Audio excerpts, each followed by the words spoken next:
Assalamualaikum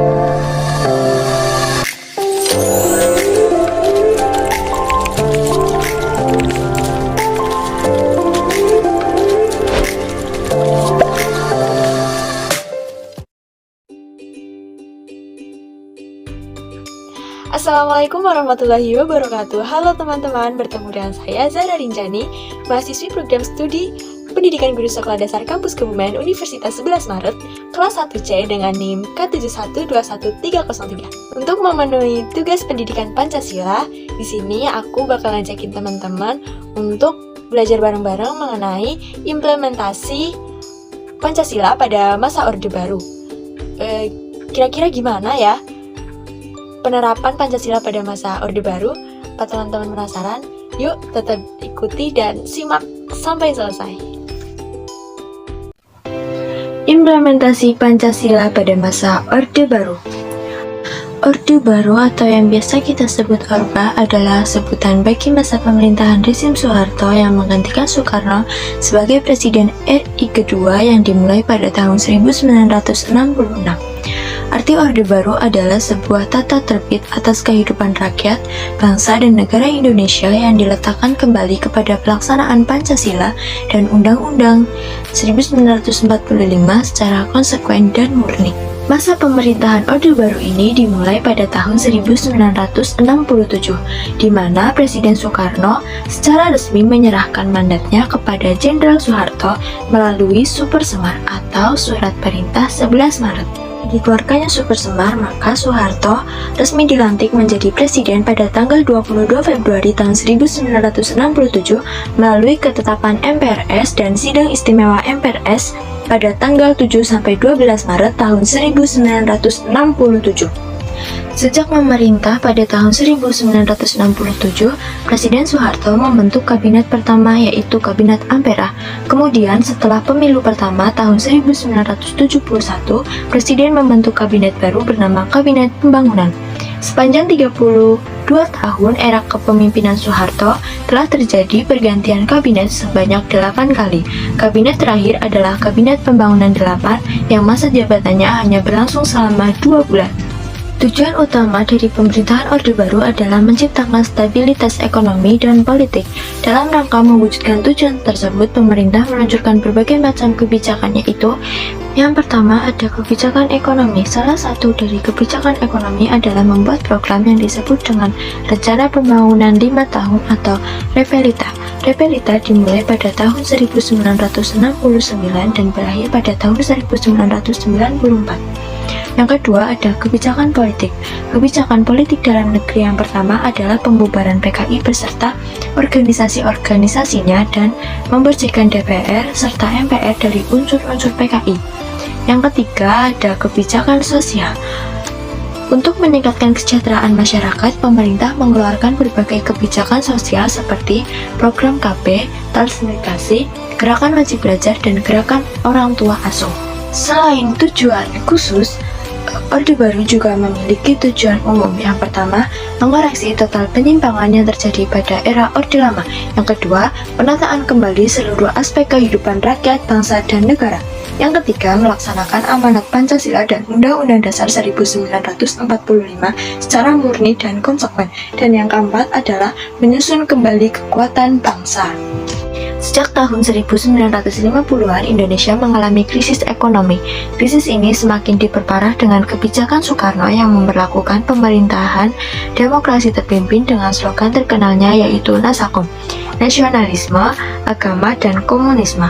Puncaknya adalah ketika terjadi aksi penculikan dan pembunuhan 7 perwira TNI pada peristiwa Gerakan 30 September. 7 perwira tersebut adalah: pertama ada Jenderal Ahmad Yani, 2 Maijen R. Suprapto, ketiga Maijen MT Haryono, yang keempat ada Maijen S. Parman, yang kelima ada Brigjen DI Panjaitan, yang keenam ada Brigjen Sutoyo Siswo Miharjo, dan yang terakhir ada Letu Pierre Andreas Tendean. Beberapa penyimpangan pun pada masa Orde Baru banyak terjadi, antaranya kekuasaan yang otoriter, kebijakan ekonomi yang terlalu berpihak pada asing, serta maraknya KKN, yaitu korupsi, kolusi, dan nepotisme. Karena banyak terjadi penyimpangan tersebut, maka melalui bantuan Angkatan 66, masyarakat Indonesia mengajukan tritura atau 3 tuntunan rakyat, yaitu yang pertama, menuntut pemerintah untuk membubarkan PKI beserta organisasi pendukungnya seperti Gerwani, Lekra, PTI, Pemuda Rakyat, dan sebagainya. Yang kedua, menuntut pemerintah untuk melakukan pembersihan Kabinet Dwi Korah atau Dwi Komando Rakyat dari unsur-unsur PKI. Yang ketiga, menuntut pemerintah untuk menurunkan harga bahan pokok dan memperbaiki ekonomi, karena pada saat itu kondisi ekonomi Indonesia tidak stabil sejak era kemerdekaan.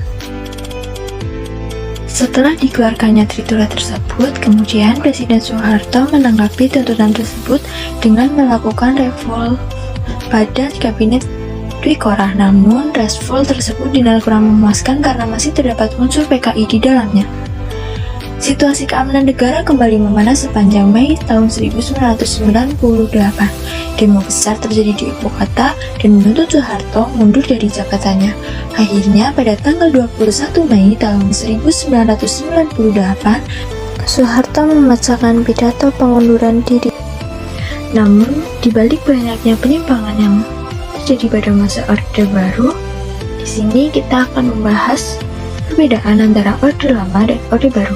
Yang pertama, ada kebijakan ekonomi. Pada masa Orde Lama, kebijakan ekonominya tertutup dengan orientasi komunis atau sosialis. Sedangkan pada masa Orde Baru, ekonominya lebih terbuka dengan orientasi kapitalis. Yang kedua, ada kebijakan politik. Kebijakan politik pada masa Orde Lama, masyarakat masih memiliki emosi nasionalisme yang sangat tinggi karena negara baru saja merdeka. Sedangkan pada masa Orde Baru, masyarakat memiliki keinginan yang kuat untuk berubah dan memperbaiki permasalahan yang muncul pada masa Orde Lama dan berkeinginan untuk membangun ekonomi serta membuka ruang bagi para investor asing.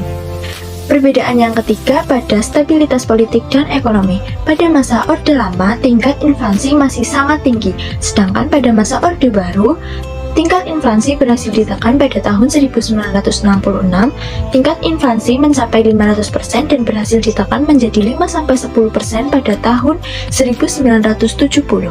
Perbedaan yang keempat terletak pada sumber daya manusia. Pada masa Orde Lama, kualitas SDM yang mumpuni masih terbatas karena baru berhasil keluar dari masa penjajahan. Sedangkan pada masa Orde Baru, sumber daya manusia semakin banyak yang berkualitas karena meningkatnya prestasi masyarakat yang bersekolah. Dan perbedaan yang terakhir yaitu kondisi dunia. Pada masa Orde Lama, situasi dunia baru saja selesai melewati Perang Dunia Kedua. Sedangkan pada masa Orde Baru, kondisi dunia sedang dalam masa oil boom atau berakhirnya Perang Dingin, dan Perang Vietnam memberikan dampak positif terhadap kondisi negara.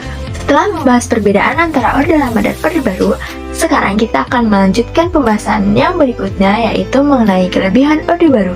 Kelebihan Orde Baru yang pertama, meningkatnya GDP per kapita Indonesia. Pada tahun 1968, GDP per kapita Indonesia hanyalah 70 US dollar dan berhasil mencapai lebih dari 1000 US dollar pada tahun 1996. Yang kedua, program keluarga berencana yang tidak dilakukan pada masa Orde Lama berhasil diimplementasikan pada masa Orde Baru. Yang ketiga, semakin banyak orang yang bisa membaca sehingga tingkat pengangguran menurun. Yang keempat, kebutuhan pangan semakin tercukupi. Yang kelima, keamanan dalam negeri semakin meningkat. Yang keenam, gerakan wajib belajar dan gerakan nasional orang tua asuh sukses dilaksanakan. Yang ketujuh, Indonesia mulai membuka peluang investasi bagi investor asing sehingga menerima banyak dana dari luar negeri. Dan yang terakhir, program Lepelita sukses dilaksanakan. Selain kelebihan, ada juga kekurangan dari masa Orde Baru.